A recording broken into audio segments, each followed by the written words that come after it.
Hi అండి, welcome back to crazy Sravyasri vlogs. Today special bhelpuri అండి. చాలా టేస్టీగా క్రిస్పీగా చేసుకోవచ్చు. అచ్చు మనకి బండి మీద దొరికే స్టైల్లో చేసుకోవచ్చు అండి. లేట్ చేయకుండా ప్రాసెస్ చూద్దాం. అలాగే మీరు కనుక నా వీడియో ఫస్ట్ టైం చూస్తే లైక్ చేయండి, షేర్ చేయండి, సబ్స్క్రైబ్ చేయండి. మీరు సబ్స్క్రైబ్ చేయడం వల్ల కొంచెం ఎంకరేజింగ్గా ఉంటుంది. అలాగే నేను పెట్టే ప్రతి వీడియో మీ వరకు వస్తుంది. ప్లీజ్ సబ్స్క్రైబ్ చేయడం మర్చిపోకండి. ముందుగా ఒక వెడల్పు గిన్నె తీసుకుని అందులో 3 కప్పులు మరమరాలు వేసుకున్నానండి.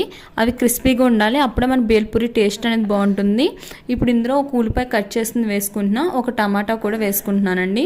పల్లీలు ఆయిల్లో ఫ్రై చేసుకునేవి కొన్ని వేసుకుంటున్నా. ఇందులో సన్న కారపూస మనకు బయట దొరుకుతుంది కదా, అది కొంచెం కలుపుకుంటున్నానండి. ఇప్పుడు ఇందులోకి తగినంత ఉప్పు, 1 టీ స్పూన్ కారం కూడా వేసి ఒక లెమన్ బాగా పిండుకొని ఈ విధంగా బాగా కలుపుకోవాలండి. అంతేనండి, ఎంతో టేస్టీ అయిన బేల్పూరి రెడీ.